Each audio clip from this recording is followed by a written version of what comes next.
Iniciando mais um podcast, Eixo 23, um podcast totalmente itinerante. Nós estamos aqui na Chapada dos Veadeiros, aqui na Vila Toá, para iniciar. Fazia tempo que a gente não gravava o podcast Eixo 23. E hoje a gente está aqui justamente para a gente falar um pouco do Cerrado, falar um pouco do Pato Mergulhão. Estou aqui com o Instituto Pato Mergulhão da Chapada dos Veadeiros, Fernando Previdente, quase presidente aqui da Chapada de Alto Paraíso de Goiás.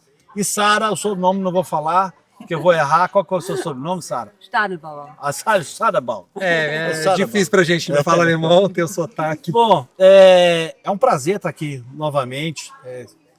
Chapada dos Veadeiros é um lugar maravilhoso, onde a gente tem um cerrado ainda em seu estado original, mais preservado. E aqui a gente tem parte da população do pato mergulhão, que é uma das espécies de aves aquáticas mais ameaçadas do mundo. Por isso que a gente está criando esse podcast para falar sobre o pato mergulhão, vindo aqui gravar, né? E queria que vocês contassem um pouco das ações que estão sendo feitas aqui na região da Chapada dos Veadeiros, né? Conta para nós aí como tem, porque eu já venho há vários anos, né? A gente vem trabalhando junto com essa parceria científica, Sim. onde a Bluestone vem ajudar a intensificar as ações do Instituto. O Instituto, vocês já estão aqui há mais de 10 anos, hein? Sim, acho que vale a pena contextualizar para o espectador e ouvintes que o Cerrado é uma área, o Cerrado brasileiro enquanto bioma é uma área muito extensa do território nacional, ocupava, enfim, um quarto, né, 25%, e aqui é o ponto mais alto, né, o ponto culminante, que é o considerado grande berço das águas, né? Então, as nascentes que estão aqui são inúmeras, centenas, se não milhares, estão vertendo para a bacia, principalmente do Tocantins, né? Mas a gente está muito perto também do Distrito Federal, onde verte as águas ali para o Paraná, bacia do Paraná, né? Não, e aqui é realmente o berço das águas, porque 70 e tantos por cento, não vou saber falar aqui agora. Isso, em torno de 72 ali da vazão. Da vazão vai para o rio, do Rio Amazonas. O Pantanal é abastecido pelo Cerrado. Exatamente. Então toda essa questão de alteração do clima está diretamente relacionado com a preservação do Cerrado. Sim, porque o regime de águas, né, Sara, a gente sabe bem, né, regula o clima, né, o regime, né, de rios, né, de evapotranspiração. É um componente importante. De forma sucinta, quem que é o pato mergulhão, para as pessoas entenderem, já que muitas pessoas não conhecem, que é o embaixador das águas do Brasil, e muitas pessoas não têm noção. Quem quer falar um pato, acho que é simplesmente um pato. E atrás de conservar o pato vem muita coisa por isso. Né? Exato. O pato ele é uma espécie de ave aquática e ele é raro, né, por natureza, é uma espécie escassa na natureza. Mas ele já viveu, ele não é restrito ao bioma cerrado, é importante destacar isso. Hoje ele é. Isso. Ele já ocorreu no passado em ambientes de mata, de floresta. Todo, né? Estado do Paraná, né? Desde a Argentina, região de Misiones, né? Santa Catarina, Paraná, São Paulo. Isso, tem Mata Atlântica também. Isso, tem um registro no Rio de Janeiro ali, né? E com o tempo a espécie foi desaparecendo desses biomas, hoje é restrito somente na Canastra, onde tem Serra da Canastra em Minas Gerais, a maior Chapada, população. que vai estar com uma população de quantos? A gente está estimando em 60 indivíduos. 60 indivíduos. E Jalapão, que tem uma população 20 mínima a 25, ali, totalizando em menos de 200 indivíduos em vida livre. Por isso que a ação de conservação do pato mergulhão é muito importante, por ele ser uma espécie que ele representa toda a luta pelos recursos hídricos. Então, por isso que é tão importante. Não é, o que eu tenho a ver com esse pato que mora lá no Sudeste, lá em São Paulo? Isso. Ele não tem noção o quanto que ele depende, né, de preservar o pato, vai preservar o ambiente, vai preservar a água de qualidade, que vai eu acho que preservar todo o ecossistema. A mentalidade que a gente tem que ter é que existe elos, né, invisíveis, como se fosse aquela frase que eu adoro repetir, somos todos interdependentes, estamos todos interconectados. Exatamente, né? Os ecossistemas eles são complexos, porque é um ajuste de muitos milhares de anos, né, de adaptação e evolução dos seres vivos, né, diante do meio abiótico, que a gente chama em ecologia, né, ou seja, das características físico-químicas, né, da natureza. E o pato ele é um símbolo de resistência dessas águas, né, ou da qualidade do ambiente, né? Então a gente acredita que onde o pato está, o ambiente está em bom estado de conservação. Isso é um ponto-chave crucial do nosso trabalho que o pato mostra esse tipo de qualidade, né? Ele é essa bandeira, né? E eu venho aqui já nem sei quantos anos, né? A gente vem através dessa parceria científica. E vocês criaram aquele lema Pato, Água e Gente. Fala um pouco, Sara, sobre esse tema Pato, Água, Gente. Então, esse lema a gente não criou, na verdade, a gente achou durante as nossas atividades que representa esses 3 eixos, né, do Instituto Pato e Mergulhão, que a gente cuida, a gente trabalha com monitoramento, com a pesquisa científica mesmo sobre a espécie pato mergulhão, mas também a gente envolveu mais e mais as comunidades. Então, a questão da gente que se cruza os dois na água, na questão da água. Né? Essa pergunta, por que um pato mergulhão tão importante para o Brasil, para nós, para a preservação? Porque a água é o elemento fundamental, né? A qualidade e a quantidade da água que as 2 espécies precisam, o pato e a gente. A água, água é vida. E ela é o ponto onde todo mundo se comunica, né? Todas as espécies se comunicam. Todo mundo precisa de uma água de qualidade, seja né, o vegetal, seja animal, todo mundo precisa de água e de qualidade. Meio que a gente, é o que a Sara falou, a gente encontrou durante o nosso trabalho, porque, primeiro assim, nosso trabalho é de ciência, não é ciência aplicada. Hoje a ciência ela avança e tem inúmeras ramificações e especificidade, mas nossa ciência é uma ciência de base. De uma espécie que está indo embora da natureza. Mas a gente tem que fazer coleta de dados muito básica, descrever, né, comparar, são que a gente chama de ciência de base. E aí a gente vê que a espécie pode ser considerada uma espécie de guarda-chuva, né? É um conceito interessante em que uma espécie resguarda outras espécies.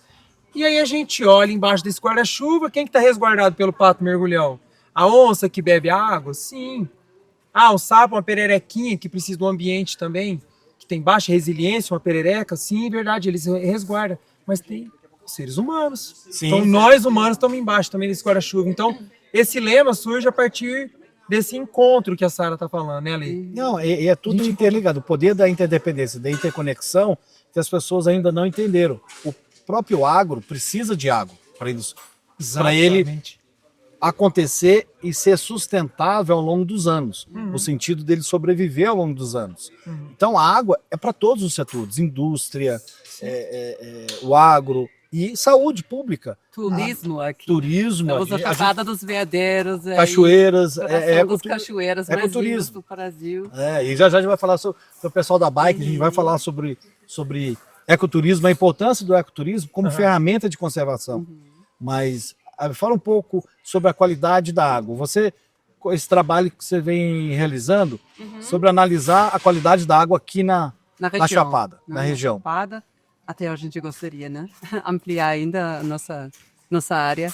Mas, na verdade, esse começou com um projeto de estudantes, junto com a Universidade em Brasília, a UNB, e a gente fez parte da forma voluntária de coletar dados sobre a qualidade da água em pontos onde tem a ocorrência da espécie do pato mergulhão, em 9 pontos na Chapada.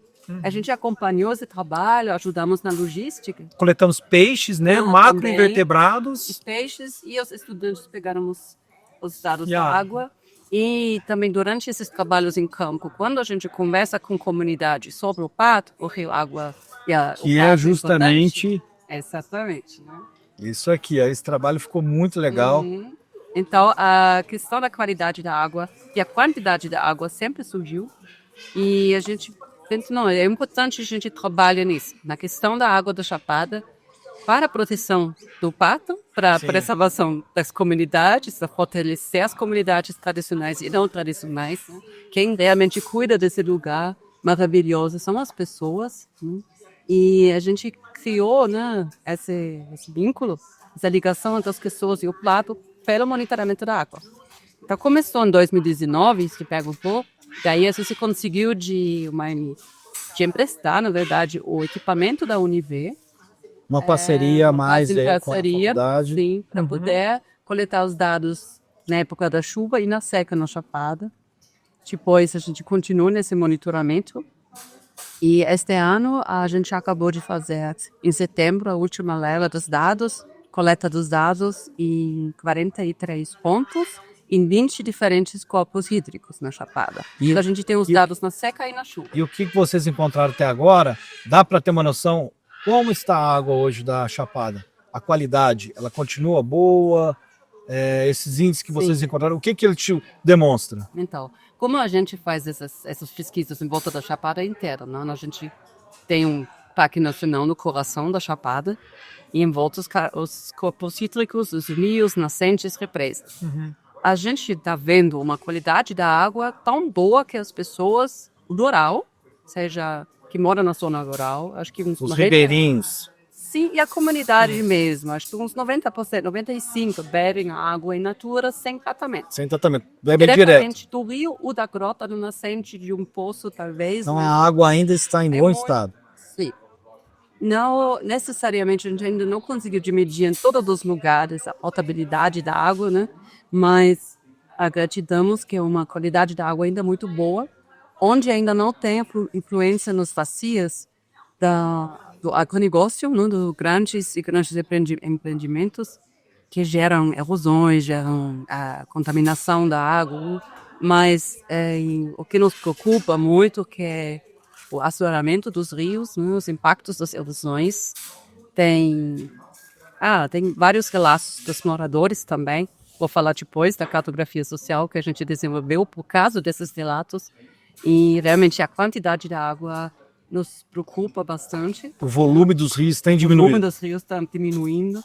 E Isso é preocupante. Né? Isso, no mesmo tempo a contaminação está aumentando. Pelo agronegócio. E o interessante, fala um pouco é a Gislane que vai falar ou é você que vai falar?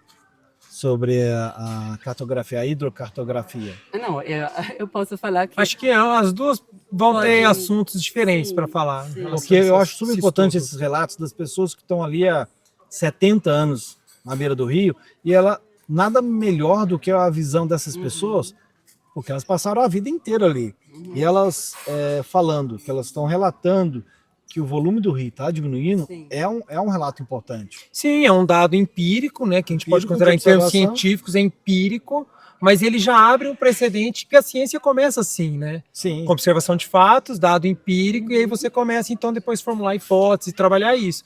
E a gente está nessa caminhada, né? É a mesma coisa a situação do pato, por isso que eu falo que é ciência de base, né? Mas a gente tem uma estimativa, a gente tem uma ideia de onde o pato está, né? A gente começa a andar o rio e repete com sistemática. E aí, a partir dessa observação empírica, a gente começa a ter descobertas. Ninguém tem noção o quanto é difícil trabalhar aqui na Chapada. São áreas muito extensas, de acesso difícil. Achar as pessoas, ter uma boa relação com as pessoas. As pessoas me perguntam, eu estava junto com um professor da UNB que nos acompanhou. Sara, vocês conhecem todo mundo aqui? Eu falei, não sei, a gente conhece algumas pessoas chaves das comunidades, que é a base do sucesso do projeto. Exige muita disposição, né? De estar em campo. Você chamar a população para dentro do projeto é importantíssimo. Né? O sentimento de pertencimento da população é que vai dar base para o projeto ter continuidade. Porque assim, a gente faz o papel nosso, mas quem vai salvar o Pato Menos é quem mora do lado. Quem está ali todo santo dia. E quem salva as águas. E nesse aspecto, quem não entende, não conhece, quem não entendeu, a cartografia social é uma ferramenta, né, que já foi usada em vários projetos na Amazônia. Depois a Gi vai vai abrir aqui para nós, mostrar exatamente. Então também a gente não inventou isso para fazer aqui, foi algo que chegou junto nos trabalhos, que a gente fica muito tempo conversando com as pessoas, então a gente começou a coletar esses dados das pessoas, que nada mais do que a cartografia social. Então você usa o relato das pessoas como uma informação científica. Como você trata do mesmo jeito. Então a gente desenvolveu um questionário para as pessoas. E vocês foram descendo, fazendo raft e batendo em portas nos ribeirinhos. Não, você fez isso com a gente uma vez na casa do seu Du, no seu Miguel. Eu lembro, a gente gravou para a websérie também. Exatamente. E essa vivência que vocês têm com a comunidade é muito importante. Porque conservação só é feita quando tem ciência, comunidade e conservação de habitat. Juntando esses três elementos, que aí você tem uma conservação de forma verdadeira. Exatamente. Senão, você não tem esses três pilares, E É engodo. aqui a Sara tocou no ponto principal, porque, eu não vou dizer todos, mas a maior parte dos visitantes que vêm para Chapada dos Veadeiros, o mote é a água, as cachoeiras, Sim. as belezas naturais, mas diretamente associada com a água. Então, e muita gente já foi beneficiada pela água aqui, pelos atrativos naturais, beneficiado financeiramente. Mas se diminuir, Pode se ter a um cachoeira impacto- sujar, se o impacto rio negativo para todo mundo. para todos, porque aí é uma cadeia Que vai caindo. do turismo que vai desmontar, porque aí é o guia, é o É comércio, o restaurante. é o restaurante, é a pousada. Então a gente tem uma preocupação. E a água que suporta isso, a vida, né? Não, é muito importante essa correlação. Todo mundo entender o papel de cada um e todo mundo trabalhar junto. Agora eu vou chamar a Gi, fica um de vocês, e a Gi fica aqui pra gente bater mais um papo. Tá. O nosso tempo é curto. Eu deixo ela O Yoshi conversando já com a fala assim Sara. pra mim, porque a gente tem Corta 4 não. rodadas. Vamos continuar a rodada. Obrigado, Ale, pelo Valeu. convite em participar. Tamo Eixo junto aí. 23, tamo Tamo junto. Eixo Planetão. 23.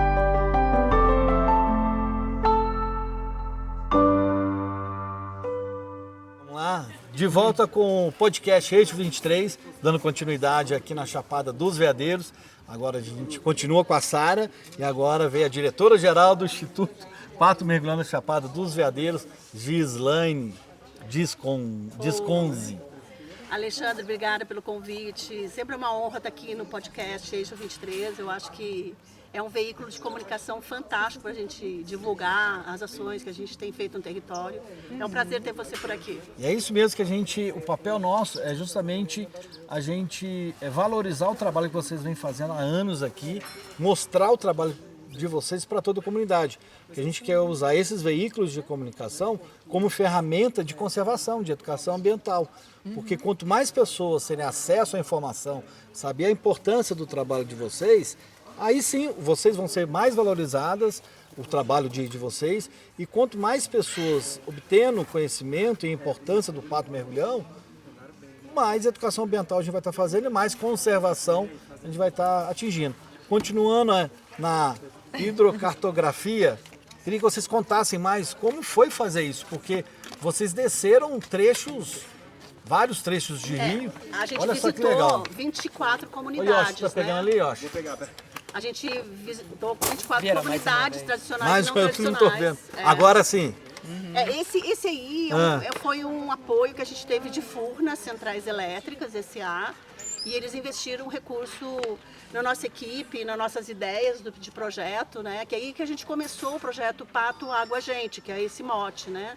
Nessa época a gente não estava com o Instituto Pato Mergulhão instituído, porque foi de 21 a 22, foi na pandemia. Sim, foi um eu desafio lembro. muito grande e a gente assim fez um trabalho muito importante no sentido do mapeamento coletivo utilizando a ferramenta de hidrocartografia. Você deve ter explicado qual é o objetivo da hidrocartografia. A gente juntou duas palavras, né? A hidro, que vem da questão da água, dos recursos naturais, e a cartografia social, que é uma ferramenta muito utilizada na Amazônia, que dá voz às comunidades. Então a gente faz reuniões participativas, onde as pessoas... E vocês vão batendo em porta, Exatamente, né? a gente visitou 24 comunidades. Não só, vocês também fazem reunião com toda a comunidade em um local. E a gente nas vai comunidades em que loco. vocês vão descendo, né? A gente vai em loco, de foram carro. 8 municípios. Então a gente municípios. rodou, a gente já se perdeu em quilometragens aqui no território, tá? Isso é uma verdade. São porque 800 mil hectares é a área que vocês trabalham. a gente né? trabalha numa área de 1,5 milhão de hectares, porque a gente trabalhou na área Calunga. Então, a área Calunga é 260 mil hectares. Aí nós temos a APA com 820. Áreas fora da APA, em volta da aliança. E então, assim, a gente Mais de tem 1 milhão de hectares. 1,5 milhão. É uma loucura, gente. Porque a gente tem uma rede de reservas privadas, tem em torno de 50 reservas, que dá quase 27 mil hectares. Então, assim, é uma região que tem um mosaico de áreas protegidas, né?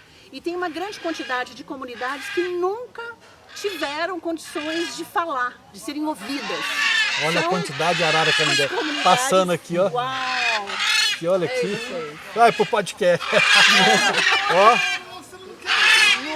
Ai, o drone também, gente. Que história, hein? Aí ficou.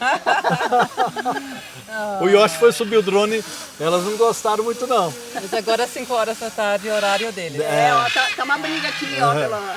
Vamos lá, vamos continuar. Então, talvez na prática, para você entender, a gente conhece os nossos trechos do pato, né? A gente queria saber também dos outros trechos, a gente quer pegar informações, relatos sobre avistamento, sobre conhecimento das pessoas, seja tradicionais ou não tradicionais daqui da região, né? Para entender melhor as condições da bacia mesmo, onde tem o nosso pato. A gente tem que olhar a bacia inteira, a gente tem que falar também com as pessoas que moram perto das nascentes. Sim. Que A captação fazem de água, a como que captação os da registros... água. Porque essas comunidades, elas não foram aleatórias. São comunidades que têm o registro da espécie muito próximo. Sim. Então a gente mapeou, a gente tinha os registros da espécie e mapeou as comunidades. Só que não existia informação de banco de dados sobre essas comunidades, nem no site da prefeitura, nem no IBGE. Então são comunidades que não existem. O que a gente Caramba. fez? Primeiramente a gente usou a imagem satélite, a gente sabia o local dessas comunidades e a gente contou o telhado das casas e fizemos uma estimativa. Você tá brincando. A primeira lista foi uma estimativa. Aí depois a gente O foi Yoshi tá logo. botando drone na nossa cabeça. Ô, Maí, você tá atrapalhando aí. Ô, Maí. Aqui é ao vivo a sacanagem. E, obviamente, em algumas comunidades a gente já conhece alguém, a gente já conhece as pessoas pessoalmente, a gente já tem uma boa relação com eles de confiança, que a gente já pode chegar, tomar um cafezinho na varanda, gastar um tempo. Outras comunidades a gente teve que buscar um contato primeiro, chegar lá, investir tempo, né, para falar, fazer uma Explicar o trabalho de atividade, vocês. Sim. e fazer atividades de educomunicação nas escolas. Né? Isso abre muitas portas A pelas gente escolas. faz um contato telefônico, foi o caso de algumas. A gente vai levantando informações, né? A gente tem isso já mapeado, assim, de alguma forma. E aí a gente está fazendo ainda a segunda fase. Então a gente está percorrendo algumas outras áreas e a gente está com algumas propostas para o futuro. É isso que eu ia perguntar, porque tem mais de 10 anos que vocês estão aqui. E cadê o relatório? Cadê o relatório? Relatório. Fernando, cadê o relatório, Fernando? Tá comendo. É uma revistinha que a gente conta uma história. Esse aqui é o relatório das Onde tá ações aqui? de que ano a que ano? De 2023 a 2025, que são os primeiros anos de vida do Instituto Pato Mergulhão. E a Olha gente só. relata todas as atividades, a gente tem um organograma, conta o nosso histórico. E aí a gente também tem as ações do comunicação no território. Então, a gente vai falar um pouco de gente, né? Das pessoas. Esse vínculo, né?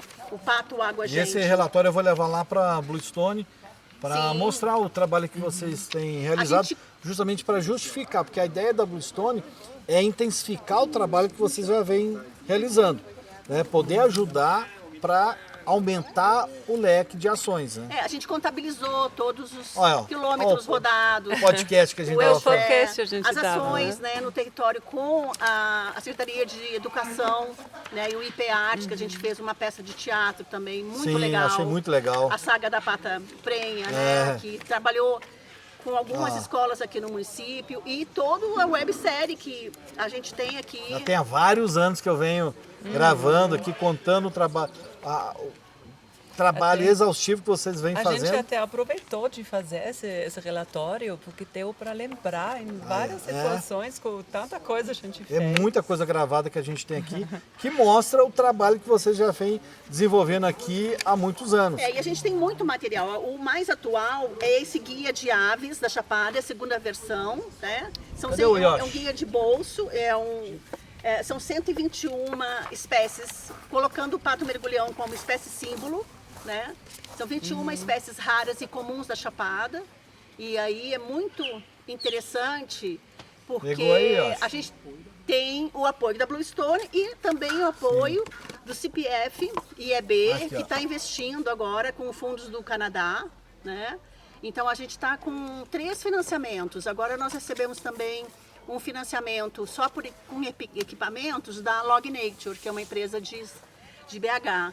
Então a gente está com materiais muito bons, né? Você sabe que a Ótimo. gente, para fazer os trechos, né? Tem- Os 11 trechos, é. a gente tem que percorrer. Gente, trechos de conservação rio. é caro. Você tem que ter É. equipamento, você tem que ter gente, né? Você tem que ter equipe a campo, E full eu time. queria também salientar que dentro do projeto do CPF agora tem uma questão que a gente está trabalhando, pato, água, gente e o protagonismo feminino. Tá? É uma Sim. exigência do financiador e a gente fez um plano de ação de gênero, né? Então a gente está fazendo uma oficina agora junto com o pessoal do Cerrado de Pé com questões muito importantes sobre a lei, as leis, as políticas, os avanços que nós tivemos no direito das mulheres. Sim. E o nosso trabalho... E é importante levar isso para as comunidades aqui, que às Sim. vezes não têm acesso à informação. Muitas comunidades têm um caráter matriarcal, então Sim. assim, vamos supor, no Moinho, uma quantidade de mulheres que comandam atrativos turísticos ou pousadas, no Moinho também tem isso.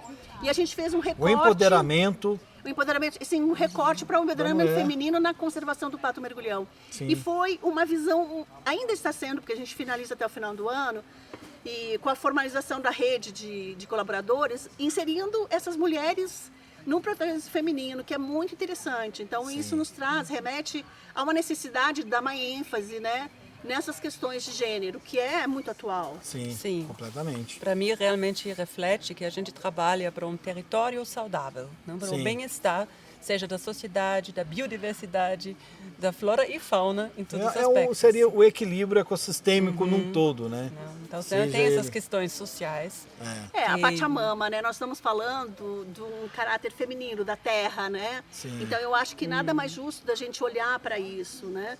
E a gente vê que o sistema econômico, o sistema paternalista, ele não está mais no adequado. Então a gente tem que começar a A ajustar trazer isso. essa adequação. Esse caráter mais de cuidado, né, de percepção. Porque quando a gente vai falar sobre gênero, vem muitos assuntos sensíveis, como a questão da violência doméstica. É Sim. muito comum na área rural. Sim. Né? Todo o Brasil, Então, na área rural, esse cuidado, é mais exacerbado. Né? esse cuidado com a terra tem esse caráter. A gente percebeu que na equipe do Cerrado de Pé, eles têm uma divisão de trabalho. O homem que coleta, mas quem manuseia as sementes pelo caráter mais delicado são as mulheres. mulheres. Então, a igualdade, a gente não quer igualdade, não dá para ser igual. Vocês são uma formação física diferente da mulher. Vamos supor, fazer exercício físico. Não dá para fazer o físico, é a mesma coisa entre homem e mulher, é diferente. Mas a equidade, no sentido assim, a nossa equipe é muito pensada que em campo questão de valor. a gente precisa Questão de valor. colocar um homem e uma mulher, Sim. se possível, para trabalhar, porque é esse o nosso Porque universo. um complementa a ação do outro. Né? São qualidades que juntos vai ter um objetivo melhor lá no final. Eu acho que são questões que permeiam a questão ambiental também, né? Sim. Então, eu acho que são assuntos interessantes e desafiantes para a gente. E fala um pouco, o que vocês pensam para frente? O Instituto Pato Mergulhão está aí, agora para os anos à frente. Como vocês imaginam que esteja o Instituto Pato Mergulhão daqui a alguns anos? O que vocês têm vontade de realizar ainda? Me conta aí. A gente tem agora, muito proximamente, que fazer a descrição de mais trechos ocupados pelo Pato Mergulhão. Eu acredito que até 2027 a gente consiga chegar a 15 trechos, que é muito interessante. Nós estamos com 11 atual e nós temos mais 3 para descrever, identificar e confirmar, né? 1 ao sul e 2 na parte norte, né? Que tem registros, mas que não foram descritos. E a gente agora em 2027 a gente pretende publicar um artigo específico sobre a questão da água, né? Essa área que a gente está fazendo junto com o Centro UNB Cerrado. E a gente está buscando recurso para fazer um trabalho especificamente sobre a água aqui na Chapada. Nós que é temos muito um importante. know-how muito importante nessa área e futuramente, com certeza, os financiadores vão estar apoiando esse tipo de atividade aqui. Então, monitoramento ambiental, né? O Ainda DNA mais- ambiental que nunca fizeram aqui, que seria uma Isso, possibilidade. a gente pode pensar em trazer né? para cá. Coleta de água, continuar com o nosso trabalho de coleta de água, que é uma coisa muito importante, mas a gente precisa publicar a análise dos dados, que ainda a gente está fazendo esse estudo, né? Sim. Essa análise demanda tempo, né?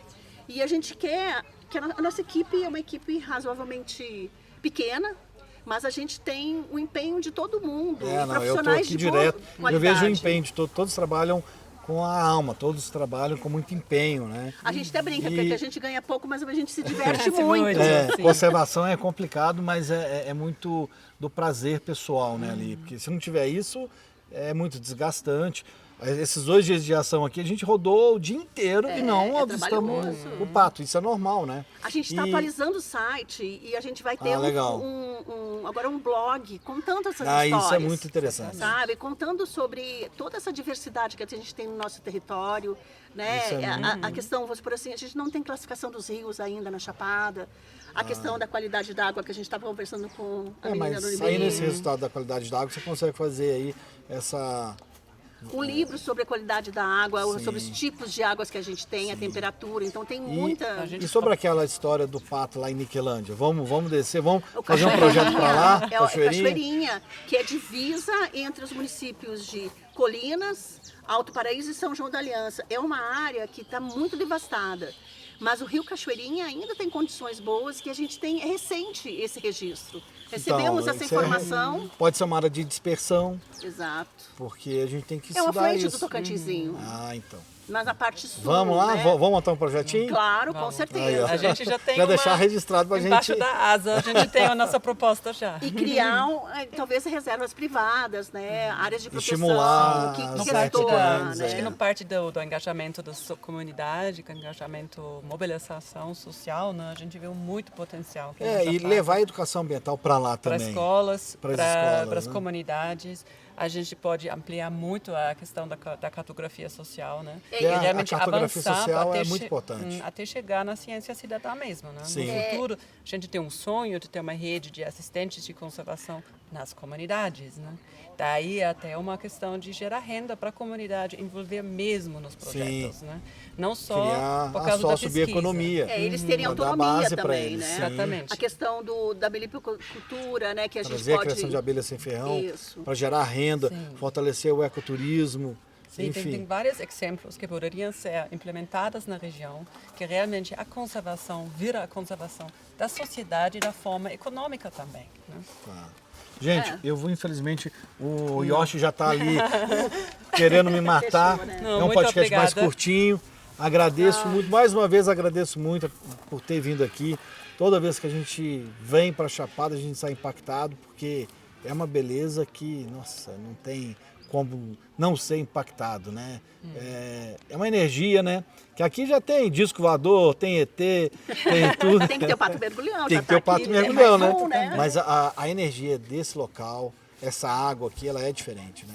Ela é maravilhosa. E ainda está em boas condições. Isso. Os estudos mostram Mostram. que a gente tem uma qualidade de água ímpar. E agora com essa fonte Hanuman aí, que é uma Então, água depois a gente vai hipertermal, conversar sobre isso. Isso é uma novidade no território, está reconfigurando o território de alguma forma. A gente tem que ir lá para conhecer. Então a gente ainda tem novidades. Olha só. Coisas que a gente não sabe ainda e que a gente precisa se debruçar e E estudar. né? gerar valor, mas de forma sustentável. Sustentável. Porque exato. o ecoturismo e o uso dos recursos naturais, ele precisa ser gerido de forma sustentável.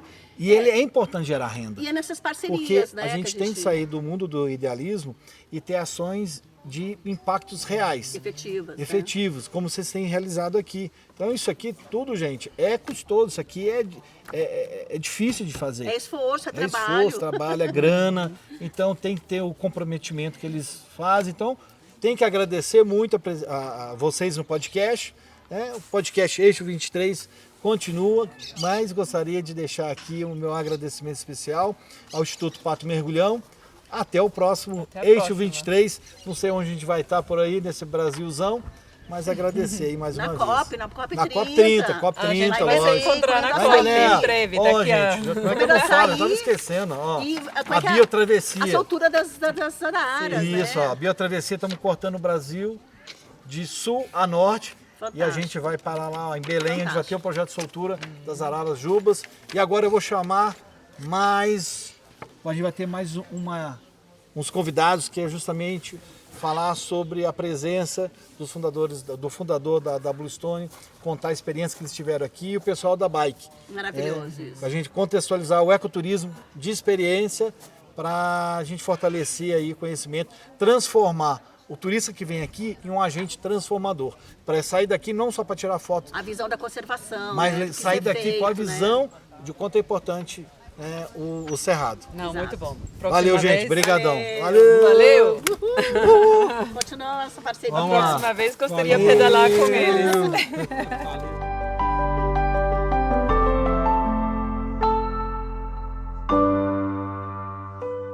Dando continuidade ao podcast Eixo 23, agora a gente vai conversar um pouco, entender um pouco quem é a Bluestone. Estou aqui com o fundador da Bluestone, Thomas Elou, e com o diretor técnico da Bluestone, Mário de Abreu. Então a gente vai contar um pouco o que a Blue tem a ver aqui com a conservação do pato mergulhão. Vamos lá, Thomas, conta um pouco para nós o que a Bluestone faz. A Blue é uma empresa que trabalha com resíduos de mineração, né? Sim. Isso tá claro, mas o que tem a ver esse projeto de conservação com o projeto da Blue? Isso. O mais interessante de tudo isso é que antes da Blue ser nessa formatação que ela tem hoje, sim, a gente já tinha um interesse em ter projetos ambientais, né? E de sustentação, sustentáveis para... E com o pato, né? E com o pato mergulhão. Mas você sabe mais do que eu isso, então essa é a ideia. A ideia da Blue foi iniciar uma empresa sustentável, que conseguisse dar 100% de destinação de todos os resíduos que ela trabalha e transformar em produto com valor agregado. E, evidentemente, estando nos biomas, né, importantes do Brasil, como a Anglo-América, que o Mário veio na Anglo-América, que está aqui no Cerrado, a gente explorar as possibilidades de recuperação do bioma onde estão as grandes mineradoras instaladas, como a Vale lá no Pará, como a Anglo aqui no Goiás, que são nossos dois principais parceiros de negócio. Sim. Né? E a Bluestone é uma empresa de inovação, né? Através da tecnologia, vocês conseguem recuperar o que não servia para uns, para vocês são matéria-prima. Isso é muito interessante. E por vocês serem uma empresa auditada, que comprova que 100% dos materiais são transformados, só a atividade da Bluestone já ajuda o meio ambiente. Né? E vocês vêm com um a mais, que é isso que é o diferencial, vamos dizer, que é justamente esse olhar, esse DNA de querer fazer o a mais. Né? Sem dúvida. Não, a Blue por si é uma empresa que já nasceu sendo ESG, né? Sem querer ela se tornou ESG, que o E, né, a gente já fazia muito bem com os projetos, né? Você está desde o início, você sabe bem, mas o mais interessante é que além dela já vir com esse E no DNA dela, desde o nascimento, ela quis ir um pouco além. Indo além como, né? Toda mineração, quando ela inicia, ela tem uma história a ser cumprida. E essa história a ser cumprida vai chegar num ending, né? No final da área explorada. E o que vai acontecer com essa área que foi explorada? Com todas as montanhas de escória que foram produzidas.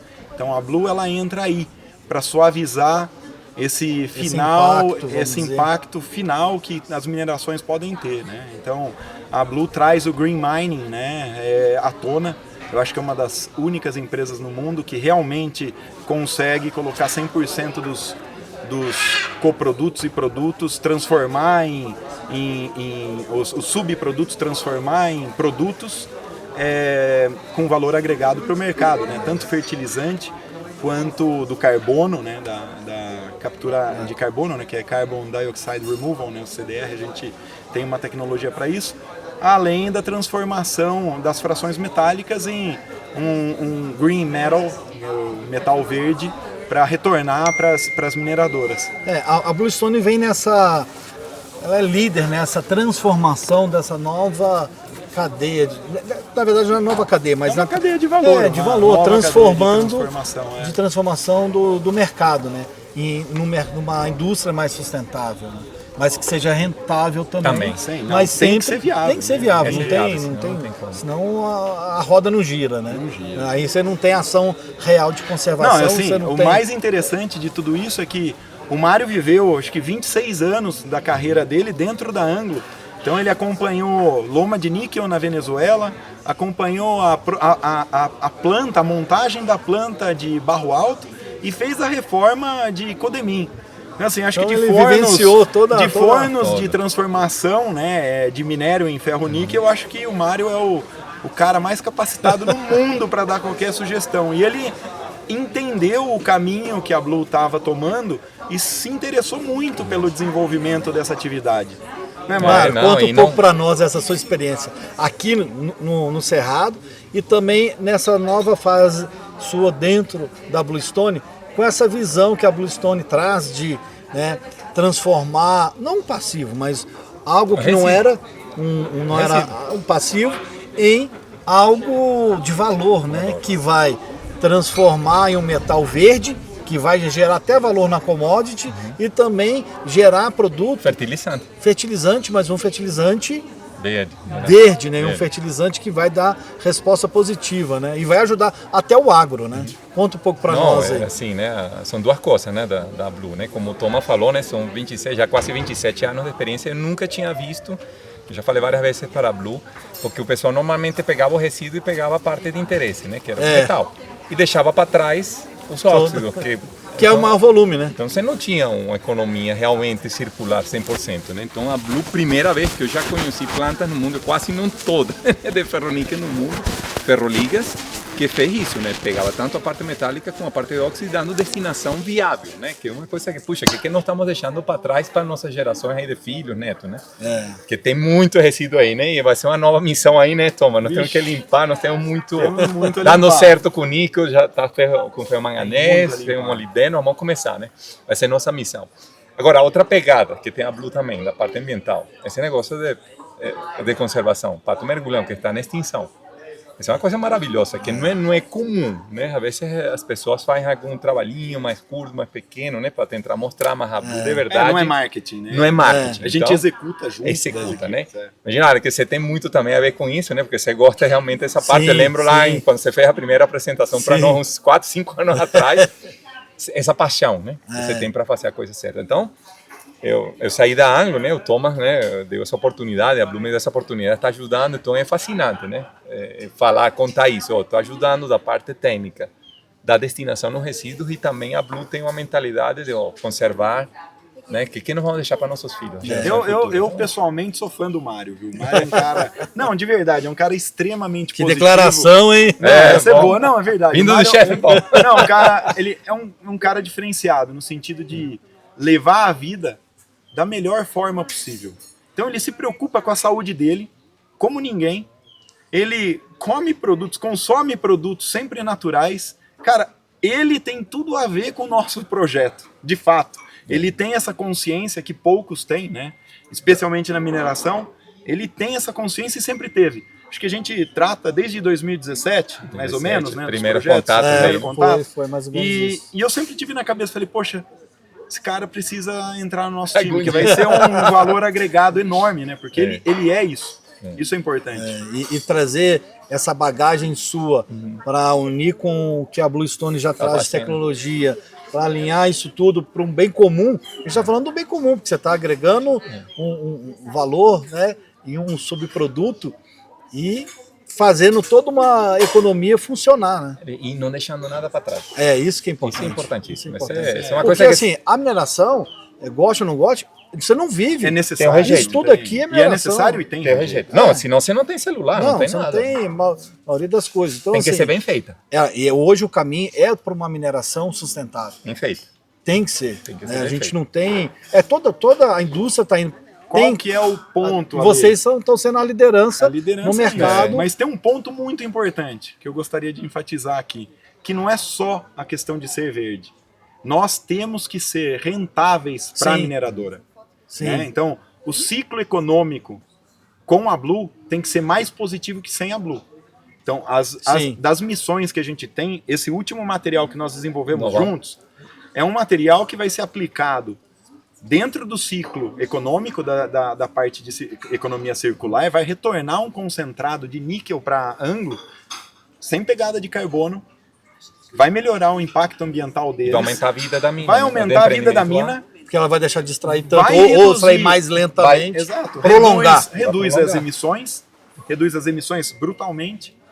Tem um material com uma qualidade enorme e você está diminuindo a pegada total. Assim, esse projeto que hoje é um dos mais importantes que a gente vem trabalhando, e estamos trabalhando isso diretamente com a Anglo, ele tem muita intimidade lá com o pessoal. Cara, é das colheitas mais importantes para todos, não só para nós, mas para a Anglo também, de forma econômica e ambiental. Na verdade, é um sonho para eles, porque você está resolvendo um grande problema. O problema que tem, vira uma solução. Uma solução de passivo transformou um ativo, e ainda vem com toda essa questão ambiental. E fertilizante, gente. Tá faltando comida no mundo, gente. E o Brasil é o agro mais forte Em que termos tem. de gastos energéticos, você pode imaginar que cada tonelada de concentrado que a gente desenvolveu e que vai entrar no forno não precisa de agente redutor, que é o que gera a emissão. Carbono, né? Que é o Carbono, carbono. né? Carbono mineral. Não precisa de carvão, porque ele já é reduzido. Reduzido, metade. E a vantagem é você coloca tira uma etapa, praticamente. 1 para 5. Não gera gás. É 1 tonelada de minério, aliás, 1 tonelada do concentrado para 5 de minério para ter o mesmo resultado. Nossa, então se O você... gasto energético e emissão energia, é brutal. emissão de gás e CO2, né? Porque usa Olha o carvão tamanho mineral, da né? importância desse projeto. Nossa, é uma revolução, Evolução. Essa é uma revolução. Ixi. na produção do indústria níquel verde. metalúrgica. E está sendo como uma iniciativa aqui. Depois que der certo, Thomas, aí nós vamos começar a replicar, Esse né? é um test case, exatamente. Isso vai Colômbia, ser tem legal, sem Centro-América, dúvida. Indonésia. Os chineses, vamos chegar lá também, né? Algum dia vamos chegar. Mas é legal, a gente que está junto, né, desde o começo, e você vê isso criando esse corpo, criando essa estrutura que vem crescendo de forma... É legal, e crescendo de forma sustentável. Cara, né? eu quero te Ela- dar um feedback que você vai adorar. Que ela... Tivemos uma reunião com a Eramet, que é enorme a empresa. Enorme, é a maior produtora, acho que na Nova Caledônia. Francesa na Nova Caledônia, Na né? Nova Caledônia, que é do lado da Austrália, né? Pacífico. Cara, eles estão super interessados nos projetos, porque realmente faz sentido. Então não é algo local para o Brasil ou para a mineração. Quando replicar, aqui, não. vai ser Isso um... é replicável, altamente E o replicável. interessante que você falou, porque tem que ser rentável, ele tem que ser autossustentável, um negócio Sem que dúvida. gere, que consiga girar a roda, ela tem Seja que girar. positivo. Seja positivo. Aí vai. Porque senão você fica só no idealismo e ele tem morre como. em pouco tempo. Morre. Falou né? tudo, isso aí. Tem que ser isso. Sustentável. tem que ser sustentável. A Blue começou de forma mais voltada a conseguir gerar recursos e gerar resultado junto da parte sustentável dela. Então a gente foi uma prática muito, muito bem feita desde o início, falar, não, esse resíduo a gente não vai trabalhar porque não dá para aproveitar 100%. A gente só entra Se e for para trata trabalhar com se for para 100%. trabalhar 100% do resíduo. Isso aí é algo que é o diferencial, né? É filosofia da Blue. É. Isso aí. Do DNA. Muito obrigado. E eu que agradeço aí o podcast Eixo 23, vem justamente falar sobre sustentabilidade, mercado, né? Porque para a gente falar de conservação ela é cara, né? E ter o apoio da Bluestone para ajudar, não só o Instituto Pato Mergulhão, mas tudo que a Blue vem fazendo, é muito importante a gente dar voz aos projetos, né? Porque a conservação ela só acontece quando você tem união de ciência, comunidade e conservação de habitat. Perfeito. Mas para fazer isso, tem que ter apoio de empresas como a Blue. A gente precisa de mais Blues pelo mundo. Tem. Não vai replicar, Com né? certeza. E conta para mim, porque eu já vou chamar os seus amigos, o que você veio fazer aqui hoje, essa experiência que A você veio. experiência Você veio fantástica. conhecer o projeto de perto, Exatamente. Mas nós, você trouxe viemos um- nós viemos conhecer, Mário também, viemos Muito bom. conhecer o projeto de perto, mas temos outros amigos que também tinham muita curiosidade de conhecer os projetos da Blue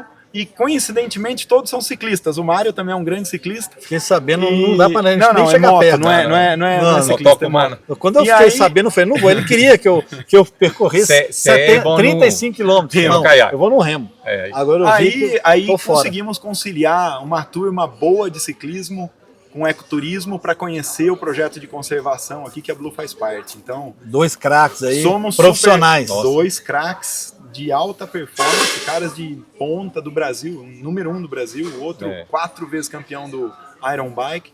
São Caramba. craques. Então aí, estão super felizes, adoraram o projeto. Ótimo. Ótimo. Agradeço. Muito bom.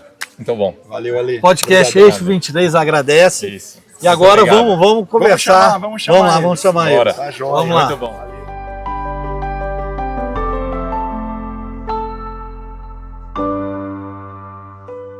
Dando continuidade ao podcast Eixo 23, agora eu tô com 2 campeões, 2 craques da mountain bike, Gabriel e Lucas. Obrigado por estar aqui gravando com a gente. E eu não podia deixar de gravar com vocês, porque são 2 referências de mountain bike no Brasil.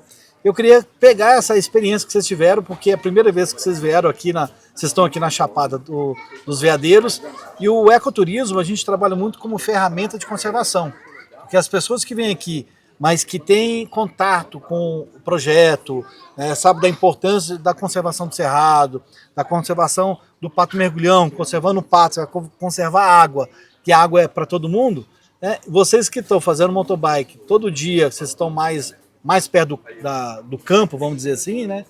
E queria que vocês contassem primeiro, Lucas, depois o Gabriel, conta um pouco a história de vocês dentro do mountain bike. Beleza. Bom, primeiro eu queria agradecer, né? A gente que agradece de estar tendo essa oportunidade, que é muito legal. Primeira vez aqui na Chapada. Legal, né? Porque é bonito, puta, né? Sensacional. Cara, ver de perto o trabalho que vocês fazem aqui é algo excepcionalmente, assim, muito, muito legal mesmo. Muito importante. E como a gente é atleta de mountain bike, a gente sempre vive no meio da natureza. Por isso que eu falei, eu tenho que conversar com eles. Sim. E essa integração do esporte junto com a natureza é sensacional e tudo tem a ver. Então, a gente também, como atletas e como pessoas que gostam de estar no meio da natureza, a gente gosta de ver tudo isso de preservação, essa parte de sustentabilidade de algumas coisas. Então, cara, esse trabalho do pato mergulhão foi sensacional. Que as pessoas às vezes não têm nem noção, um raio de um pato, né? Mas não, né? Ele representa todo um trabalho de conservação. E o Cerrado é o berço das águas, né, do Brasil. A Amazônia depende daqui, o Pantanal depende daqui. E você está no ponto mais alto, né, do Cerrado. É muito louco, né? Aqui é muito lindo, né? E é muito lindo, as cachoeiras, a gente fazia as trilhas aí, foi uma imersão assim junto com a natureza sensacional. Às vezes a gente fica muito tempo preso aí à grande cidade, à correria do dia a dia, que a gente esquece dessas belezas e o quão importante é estar em contato com a natureza, né? E me conta um pouco da sua vida no mountain bike, assim, que você... Campeonatos. Eu sou atleta profissional de mountain bike, né? A minha especialização é o XCO, que é o cross country, é onde eu mais atuo, né? Então, ela é uma prova mais explosiva, bem dentro da natureza, são pistas com bastante obstáculo de pedras, madeiras. Aquelas pistas que geralmente são dentro de matas fechadas. Exatamente, isso, circuitos fechados e algumas voltas são dadas durante a competição.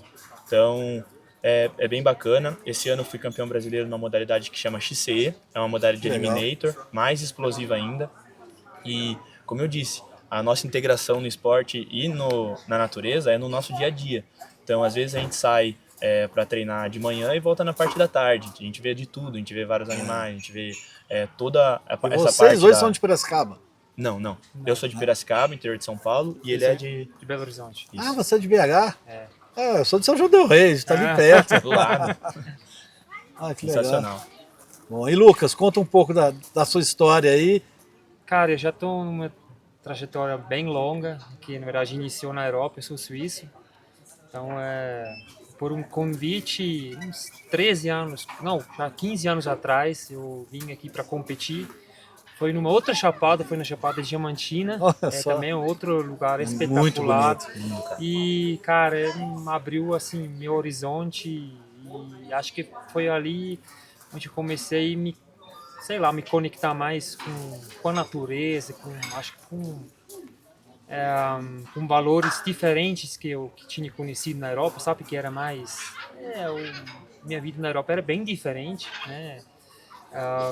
É muito focado, né? Muito focado no trabalho, no desempenho, no viagem, competição. E aqui eu comecei a conhecer um outro lado, né? Do esporte, que criando uma consciência, né? Se conectar mais com a natureza, com o momento que você está vivendo, e que envolve, né? Todo o sistema, né? Junto com os animais, com a vegetação e... vocês convivem todo dia, né? Treinando, vocês estão ali sim, com a natureza todo dia. E né? hoje já compito, tem mais que 25 anos, então hoje eu estou me abrindo muito para fazer essas experiências igual aqui, sou muito grato e está sendo assim, surpreendente. Aqui é muito bonito. Né? Assim... Toda vez que eu venho aqui, eu trabalho, hoje eu tenho essa oportunidade de estar rodando o Brasil todo, com a biotravessia, mas a gente faz esse trabalho de conservação de espécies pelo Brasil todo. Cara, o Brasil é maravilhoso, assim, é cada lugar mágico. A beleza natural do Brasil é demais. É lindo. Aqui você vem aqui, a qualidade da água, as cachoeiras, cara, é muito bonito. São paisagens de... Cara, você fica ali Você fica parado. de boca aberta. Você, né? Você fica Toca entendendo, a gente, né? Você fica entendendo o que passou durante os anos para aquelas formações, né? Então, a gente foi no Vale da Lua lá, que... Cara, olha como é que formou aquilo aqui? É cara, muito uma formação louco, né? de rocha... Aquelas rochas todas... Entendeu? Cara, muito Exato. louco. E aí você vê o poder da natureza, né? O poder da água, né? água, de tudo. Então, você vê o poder que o animal tem também na natureza, Sim. que nem o pato mergulhão, como um bioindicador. Sim. Cara, a importância disso para um ecossistema, né? Então, cara, é surpreendente assim, o trabalho que vocês fazem aqui, e a gente está muito feliz de estar aqui. Não, eu que agradeço a presença de vocês, porque vocês levando toda essa história para frente, vocês vão ser agentes de transformação. E o que a gente quer é justamente isso.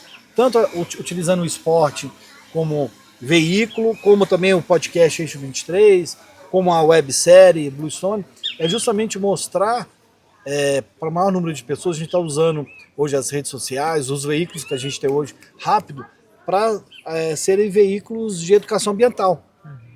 Porque as espécies estão indo embora, a qualidade da água, se não é esse reduto aqui, cara, o pato mergulhão está desaparecendo, porque quando ele sai dessa bolha, para lá não tem água de qualidade, ele morre, não consegue viver. Sim. E aí, se ele não está vivendo lá, é a gente que não vai conseguir viver. A gente está sobrevivendo, né? Não vivendo. E se aquela água de qualidade não chegar, se aqui não tiver água de qualidade, cara, aqui é um dos poucos redutos. Aí que ferrou de vez, né? Aí o ecossistema vai embora, e quem vai embora é a extinção, somos nós, né?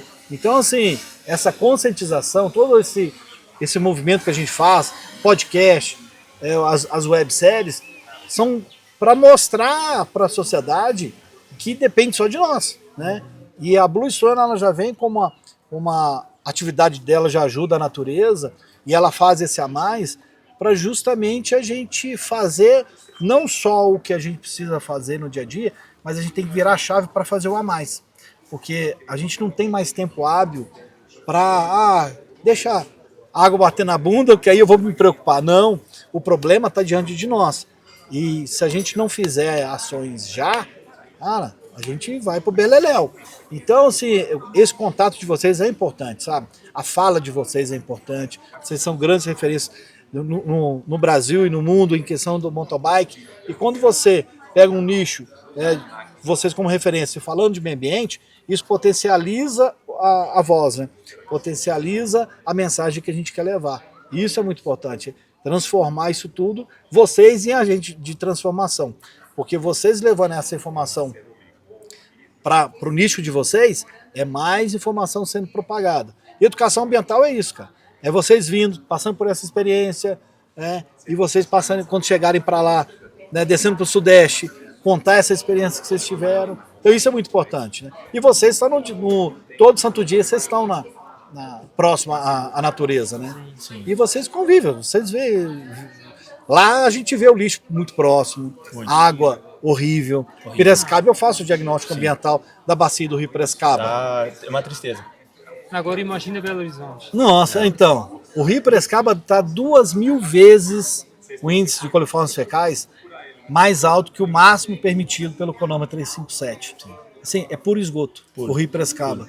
E era uma grande referência à região que tratava esgoto, né? Hoje é a privada de Americana, de Limeira. Região inteira cai ali, cara. Então você imagina, por exemplo, um animal que vive da caça ali de pescar, né?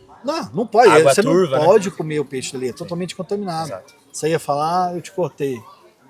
Lucas. Não, então, pois é, gente, eu moro numa cidade grande e eu vejo, né, vindo pra cá, conhecendo tudo, como que é importante, né? De conservar isso. Quando você sai daquela, onde a gente vive no dia a dia, e aí você vê isso aqui, não é impactante? A energia que a gente sente. Muito. Não, você totalmente, você te dá um baque, né? Você fala, que isso, gente, isso existe, né? Você fica, caramba. Aí você volta para casa, mas, né? Cara, o que a gente pode fazer? Como é que funciona? Cara, tem que melhorar isso aqui, vamos, né? Exato. E é justamente essa inquietude que a gente quer colocar essa formiguinha atrás da orelha das pessoas através da educação ambiental, seja ela pelos vídeos, seja ela pela experiência, né? Sim. E o esporte ele é muito importante, porque o esporte ele traz esse contato direto, né? Direto. Com a natureza, né? É, que nem você disse, todos os dias a gente está na natureza, né? Então, o nosso escritório é na natureza, praticamente isso. Então, aí, como a gente é de uma cidade, lógico, Belo Horizonte muito maior que Piracicaba, mas Piracicaba é uma cidade grande e desenvolvida. A gente percebe que tem pouca conscientização rolando na cidade em relação a isso. Às vezes as pessoas, né, não têm contato muito com a natureza. Às vezes E a gente tem o Rio Piracicaba ali, né, no quintal de casa. no meio da cidade, cruzando.